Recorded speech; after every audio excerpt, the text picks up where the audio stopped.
It was a very quick minute. We are back here in the SDG Action Zone. Woo! I know you have been so happily programmed, but we are getting ready for more, and it's going to be awesome. We have a block of lightning talks now under the rubric Campaigning, Communications, and Storytelling, and we are super excited for all of these speakers. So first, from the Global Forum for Media Development, or GFMD, which is a global civil society network of independent journalists working on behalf of independent journalism. Please welcome UN Representative Bill Army.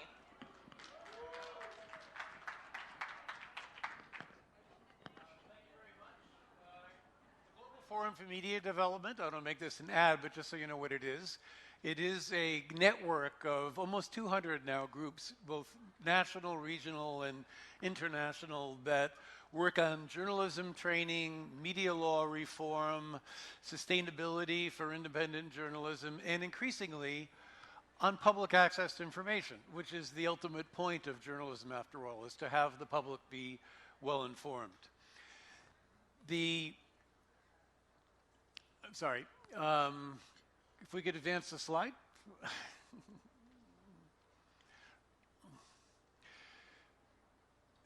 Goal 16, as you know, incorporates 10 different elements in the overall goal of promoting just, peaceful, and inclusive societies.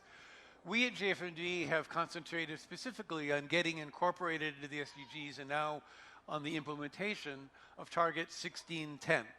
Now, even though this is just the 10th of 10 targets and the 16th of 17 goals, we strongly believe that this target is essential to realizing all of the 17 goals and all of the 169 targets, for the obvious reason that unless we are informed about what is happening in each of these development areas, there is no way for us to know if we are in fact progressing, and there's no way to achieve these goals. Now, the official indicators that the UN is using to monitor progress really cover both halves of what is a binary target, which is interlocking. The first target is to ensure public access to information, and the second part of the target is to protect fundamental freedoms, which of course includes freedom of the press and freedom of speech generally, without which you cannot really have public access to information. The specific indicators include the passage and implementation, keyword, of access to information laws, and on a kind of more sober note, on the press freedom side, tracking the murders, the deliberate killings of journalists and other attacks on free media, which are, of course, if you will, a negatively correlated indicator of progress towards this goal.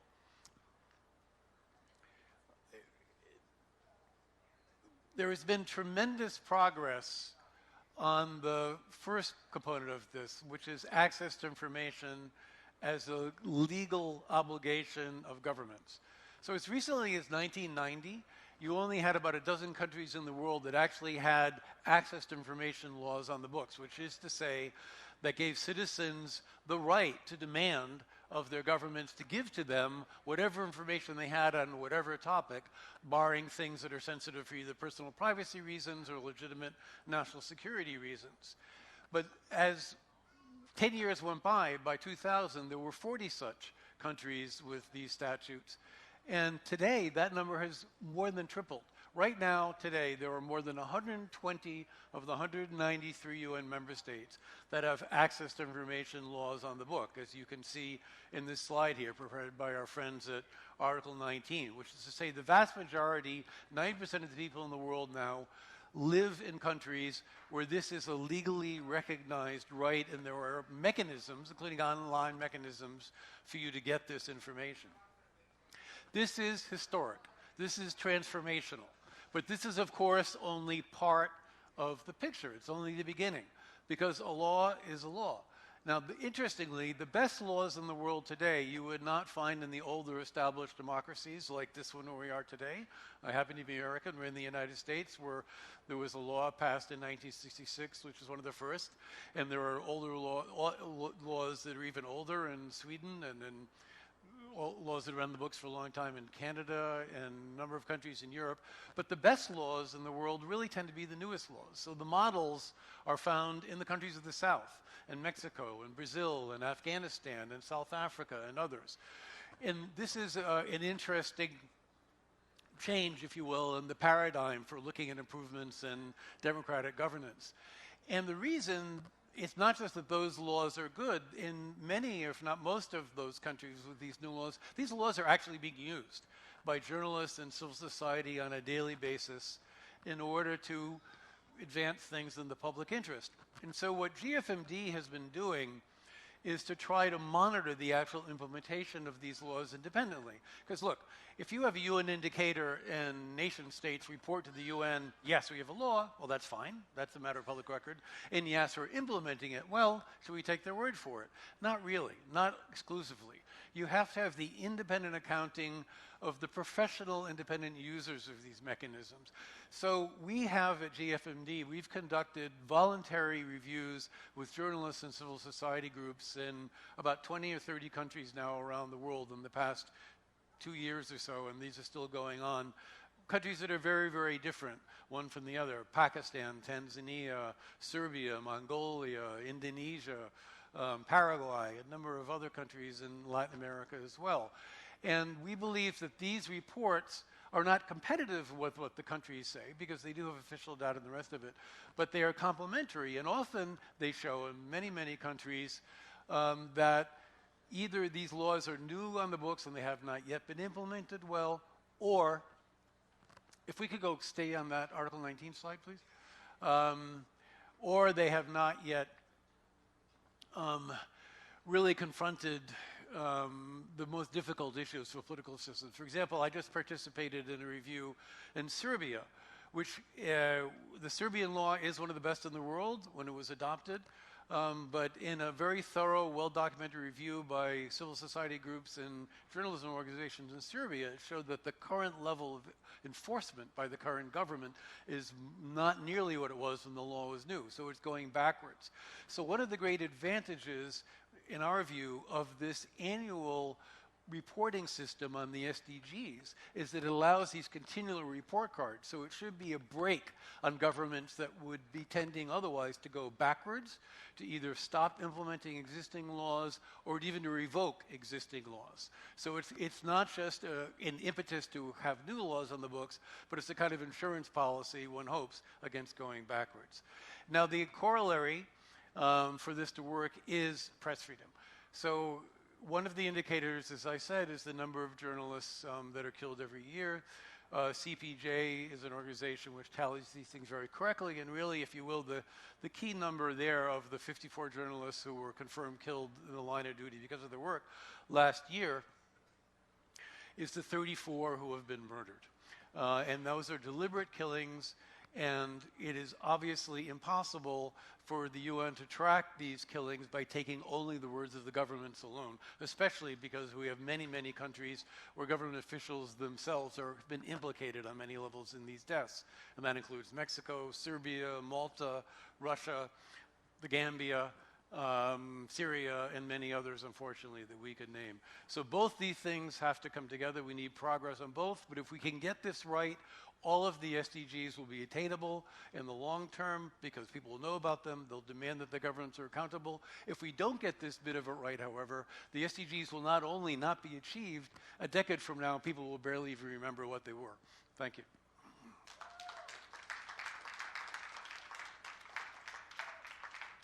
Thank you to Bill Orme from the Global Forum for Media Development.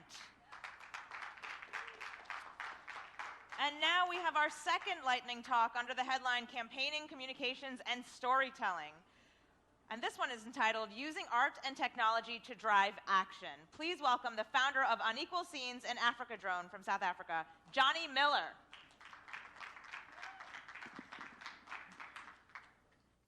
Thank you. Hi, everyone. I'm actually American. I just live in Cape Town.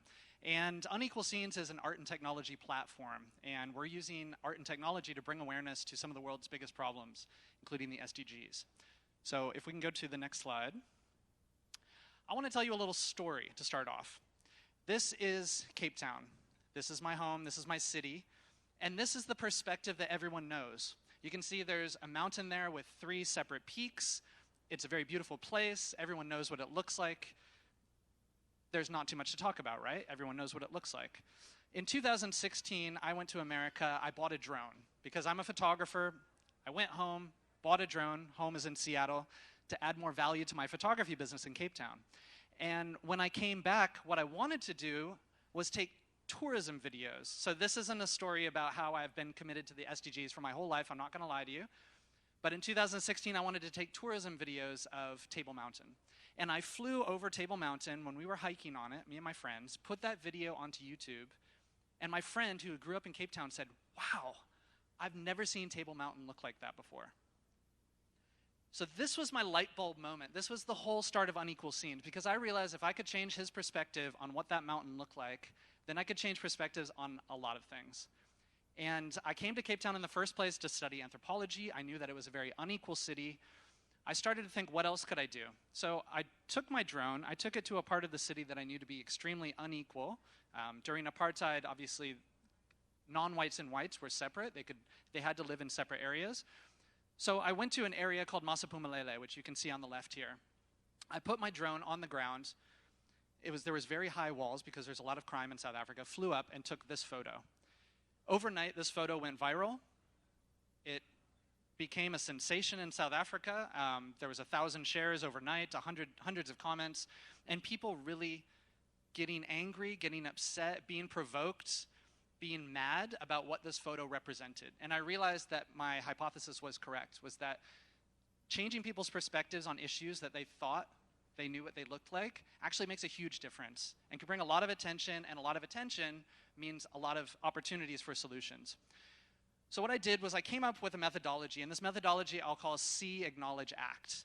And by seeing, as you can see here, obviously I'm a photographer. I use a lot of visual and creative means to get points across. I've branched into mostly the climate change, inequality, and sustainable cities and communities for Unequal Scenes, but a variety of techniques using 360 video, using drones, using video, using photos, using online tools, using print tools, and a variety of different venues to get people to talk about these different issues.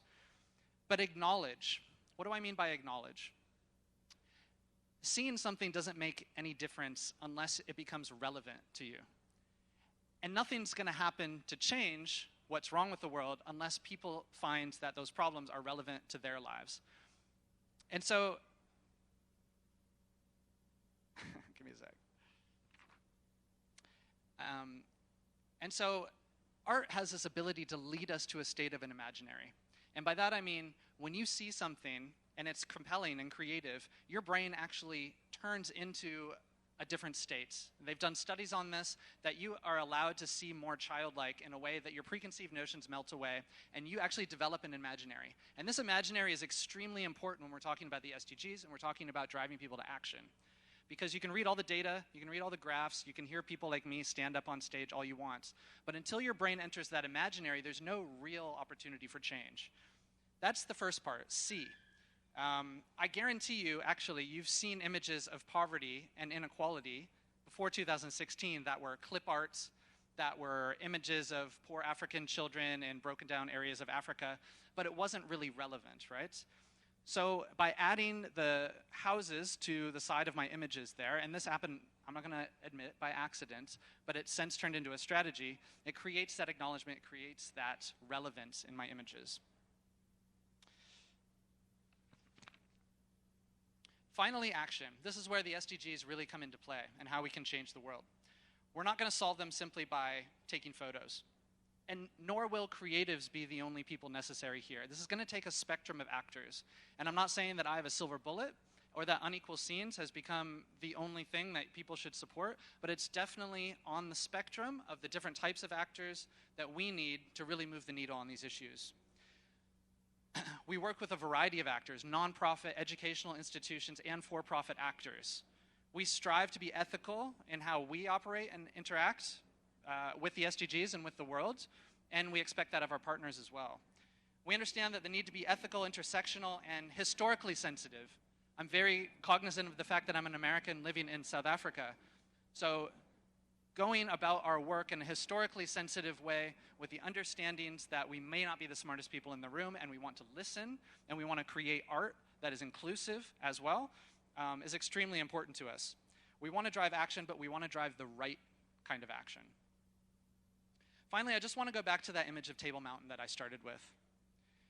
When I flew above that mountain and my friends saw it, I wasn't actually providing them the answer to anything. What I did do, though, was create an imaginary in his mind, a space for him to briefly and temporarily revert to that mind state where he didn't immediately revert to the narrative which he always had. You hear a lot of talk about changing the narrative. That's what that means. Changing the narrative, we all have a narrative inside our heads right now of what the SDGs mean. Changing that narrative involves getting to an imaginary where we can be fertile enough, our brains can be fertile enough to grow a new narrative. And that's going to take more than just myself, it's going to take all of us.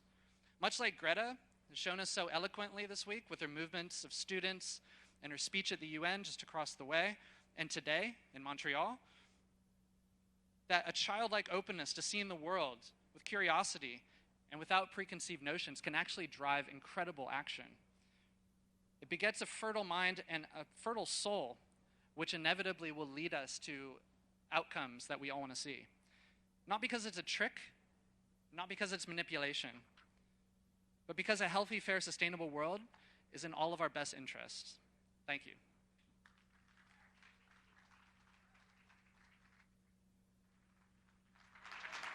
Thank you, Johnny Miller. Thank you, Johnny Miller of Unequal Scenes, who is from Seattle but lives in Cape Town. And now for our final lightning talk on campaigning, communications, and storytelling. It's entitled #YouthRising, the power of social media and mass catalyzing for sustainable development.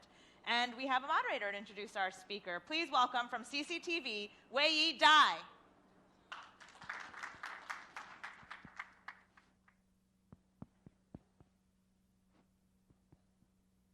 Hello. Thank you very much, and thank you.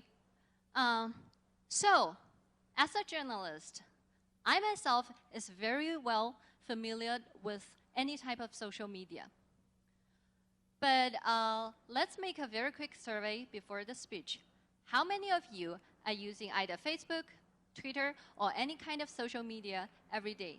Raise your hand. That's not bad. Actually, our survey shows that the media coverage, especially the social media coverage, can be up to 95% in a city, especially in developed countries. Anyway, no matter we notice it or not, social media is changing our life, and the power of it could be very incredible. So here's the question. Do you think we can take better use of it and apply it to our sustainable development? I believe so. And today, we have a young guest, actually a very young guest, who would like to share her story with us. Let's give a very welcome to Junrui Peng. Welcome. So hey guys, I'm Rebecca. Yes, Junrui, okay, not here. Well, yeah, because I'm Chinese and currently studying in the United States, so I want my friend to have an easier name to call me, so Rebecca, okay? Okay, so yeah, this picture. I went to Guatemala earlier this year, and then for a girl who was born in China, Beijing, and then grew up in the United States, it is the really first time for me to meet up with some girls that they're so happy and excited with getting a sticker. I was like, okay, well, yeah, because I like it and it's my daily life. Just really common things. So I uploaded some pictures and the video clips in my YouTube channel and my Instagram. I got lots of clicks on them and lots of people comments below my video that saying, thank you so much, Rebecca, and I signed up exactly the same community trip after watching your videos. It actually made me feel so good.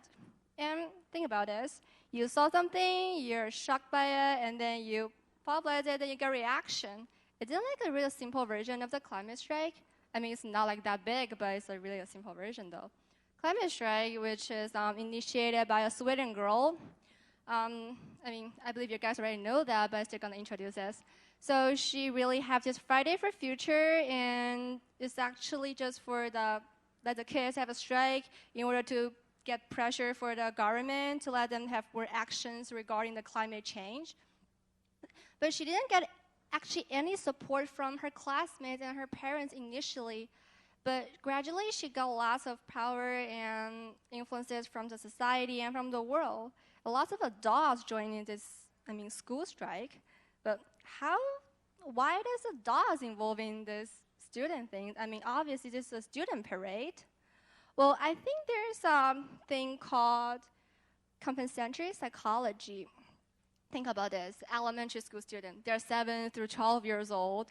They're like little kids. The time they're supposed just sitting and playing around and carefree. But now they care about their future. Isn't it horrible? Like a 10-year-old kid, she's not watching the Winnie the Pooh, but she's like, oh my God, what am I gonna do for tomorrow?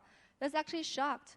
So the adults will be easily feel like, okay, I'm not successfully achieve my goal, achieve my responsibility towards the society that I'm supposed to solve everything and just let them be carefree on the campus. So here's a terminology called functionalism in psychology. It means that the rules and the responsibility for every single person in the world, as long as we achieve our role and duty in the society can be successfully constructed by us. So isn't it possible for the adult to feel like, okay, society already divided by the minors and the adult, and they're supposed just to get educated, but I cannot provide them a really good environment for them to just focus on study. So probably they're gonna just feel guilty and they want to do something to make up. Then for some adults who have the ability or the influence, they're probably just gonna finance the kids or retweet the things on their Twitter to let these kids be more influential, to let more people to know about this. However, for another part of the adult, they cannot. They don't have those. Probably they just join this parade. They want to. Hi, hello. Okay, they want to join this and yeah. Okay, I know you care about this too, right? Yeah, everybody's care about this. So yes, probably just gonna join this parade and they just want to enlarge the size of this and get more people to know about what they did. But from the perspective of the students, I strongly believe that they're just fight for their interest. Because, our society is already pretty good at progressing on the gender discrimination and the race equality and the minority equality. But I believe it is a time now to focus on the intergeneration equality. All the social rights, the political power are held by all the adults, obviously, because you guys have more responsibility, more work to do, so you get more rights. But sometimes for the kids, it's hard for us to really achieve our thinking and our goal just by saying it, because we don't even have a platform to say. So, as a student, I don't have the perfect skill of writing a bill and then debate with the adult, because I don't have much life experience to talk about this, and I just can't. So I'm definitely gonna fail if I just debate with the adult. So therefore, it's really hard for the kids to shout out, to talk about what we need and our future. So same issue for the climate strike, the climate change thing is, let's say, okay, each person, we have amount of a quantity of the resources that can be consumed, but I believe the contemporary people, the adult or something, but somebody, they're doing they're consuming far more than they're supposed to consume, and they don't care about that because probably they're just gonna die probably 50 years later, so they don't care. But they're actually stealing my future. A 17-year-old girl, 50 years later, I'm probably just 67, yeah, like that. I'm still alive. So yeah, they really steal my future, and I cannot say anything about that. So I believe the climate strike, even though that is a strike which is not good, but I still think that is a really powerful thing to convey our thoughts and express our thinking to the world, to let more people to get attention about intergeneration negotiation and intergeneration equality. The last things, well, is really just appeal to emotion. All men are created equal. This sentence is written by Thomas Jefferson in Declaration of Independence.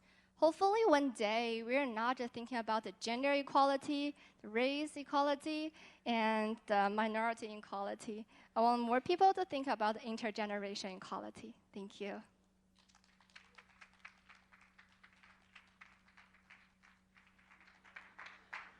Thank you so much. And I have to say, the younger generation is so honest. The last thing is really just an appeal to emotion.